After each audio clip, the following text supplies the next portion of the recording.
প্রিয় দর্শক, আমন্ত্রণ জানাচ্ছি শরীয়তপুরের চলমান বিষয় নিয়ে বিশেষ প্রতিবেদন দেখার জন্য। প্রিয় দর্শক, শরীয়তপুরে কেমন আছে আইন শৃঙ্খলা এবং কেমন আছে বিএনপি পরিবার এবং বিএনপি রাজনীতি। আমার সাথে এ বিষয়ে আজকে আলোচনায় অংশগ্রহণে আছেন শরীয়তপুর জেলা বিএনপি ভাইস প্রেসিডেন্ট এবং Shariatpur chambers of commerce vice president, দীর্ঘদিনের রাজপথের লড়াকু, জিয়া আদর্শের সৈনিক, বর্তমান প্রধানমন্ত্রী তারেক রহমান সাহেবের একজন স্নেহভাজন সহযোদ্ধা আলাউদ্দিন আল আজাদ সাহেব আমার সাথে আজকে আলোচনায় অংশগ্রহণে আছেন। প্রিয় দর্শক, থাকবেন আমার সাথে। আসসালামু আলাইকুম। ওয়ালাইকুম আসসালাম রাহমাতুল্লাহি ওয়া বারাকাতুহু। সিবিটিভির পক্ষ থেকে আপনাকে অভিনন্দন। সেই সাথে একটু জানতে চাই যে দীর্ঘদিনে আপনি রাজনীতির মাঠে আছেন, এখনো আপনি চলমান শরীয়তপুর জেলার বিএনপি ভাইস প্রেসিডেন্ট এবং chambers of commerce vice president. একটু প্লিজ বলবেন যে কেমন আছে শরীয়তপুর জেলা আইন শৃঙ্খলা এবং বিএনপি রাজনীতি, একটু বলেন প্লিজ। বিসমিল্লাহির রহমানির রহিম। আমি দীর্ঘদিন শরীয়তপুর জেলার বিএনপির রাজনীতিতে আসছি। জিয়াউর রহমানের আদর্শের সৈনিক, দেশমাতা দেশনেত্রী খালেদা জিয়ার অত্যন্ত প্রিয়, এবং আমি শরীয়তপুর জেলা বিএনপির ভাইস প্রেসিডেন্ট এবং শরীয়তপুর চেম্বার অফ কমার্সের ভাইস প্রেসিডেন্ট, বর্তমান মসজিদ নড়িয়া কেন্দ্রীয় বাজার মসজিদের সভাপতি।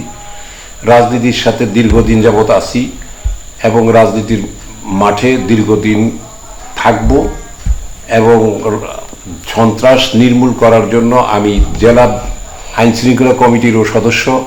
সেখানে আমরা উত্থাপন করেছি 15 বছরের রাজনৈতিক জঞ্জাল এবং সন্ত্রাসের বিরুদ্ধে আমাদের সোচ্চার নেতাকর্মীরা একসাথে আছে, এবং আমরা আস্তে আস্তে এটা নিয়ন্ত্রণ করার জন্য এবং রাজনৈতিকভাবে এই সন্ত্রাস এবং চাঁদাবাজি এবং মাদক দ্রব্য নির্মূলের জন্য আপ্রাণ চেষ্টা চালাচ্ছি, এবং ভবিষ্যতে আমরা সফল হব ইনশাআল্লাহ। এতে গেল বিএনপির বিষয়। চেম্বার্স অফ কমার্স বিষয়ে একটু জানতে চাই, ইন্ডাস্ট্রিজ এরিয়াগুলো আপনারা কেমন নিয়ন্ত্রণ করছেন? শরীয়তপুর সারা বাংলাদেশের 64 জেলার মধ্যে সবচেয়ে অবহেলিত, এবং ব্যবসা বাণিজ্যে শরীয়তপুর 6টা উপজেলা নিয়ে শরীয়তপুর চেম্বার অফ কমার্স। আসলে এখানে কোনো ইন্ডাস্ট্রি নাই। আমি সরকারের কাছে আহ্বান জানাবো, যেহেতু পদ্মা সেতুর দক্ষিণ পারে আমরা, এখানে যদি কিছু ইন্ডাস্ট্রি করা যায়, স্মল ইন্ডাস্ট্রি করা যায়, তাহলে শরীয়তপুরের চেম্বার অফ কমার্স এবং ব্যবসায়ী সমাজ আরও উত্তরোত্তর উন্নতির দিকে যাবে এবং একটা প্রতিষ্ঠিত ব্যবসা কেন্দ্র এবং ইন্ডাস্ট্রিয়াল এরিয়া হিসাবে প্রতিষ্ঠিত হবে ইনশাআল্লাহ। অপরাধ দমন ও সন্ত্রাস নির্মূল করতে আপনাদের কি ধরনের পদক্ষেপ আছে?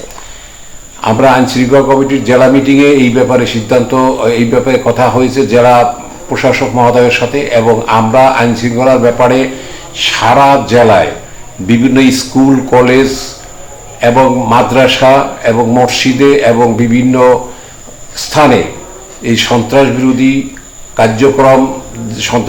কার্যক্রম যাতে প্রতিহত করা যায়, সেই জন্য আমরা সভা সমাবেশ করব এবং আলাপ আলোচনা করব, এবং কারা সন্ত্রাসের সাথে জড়িত তাদের চিহ্নিত করে আইনের সমর্থন করব এবং ব্যবস্থা নিব ইনশাআল্লাহ। সর্বশেষ একটা প্রশ্ন আপনার কাছে।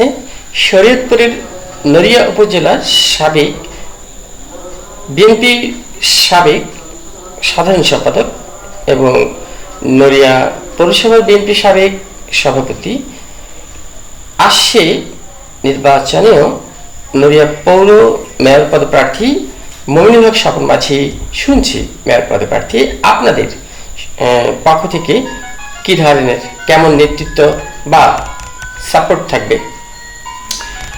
উনি দীর্ঘদিনের রাজনীতিতে বিএনপির সাথে জড়িত, একসময় থানা বিএনপির সাধারণ সম্পাদক ছিলেন, পরবর্তীতে আবার পৌরসভা বিএনপির সভাপতি ছিলেন, এবং উনি খুব মিষ্টিভাষী এবং সদালাপী এবং ভালো মানুষ, এবং ওনার বংশীয় একটা ঐতিহ্য আছে এবং সারা পৌরসভার মধ্যে ওনার একটা গ্রহণযোগ্যতা আছে। সেই হিসাবে উনি যদি নির্বাচন করে, তাই বিপুল ভোটে উনি নির্বাচিত হবেন মেয়র হিসাবে ইনশাআল্লাহ। ধন্যবাদ আপনাকে। আজকে এই পর্যন্ত, দেখা হবে অন্যদিন অন্য বিষয়ে। ধন্যবাদ। সালামু আলাইকুম রহমতুল্লাহ।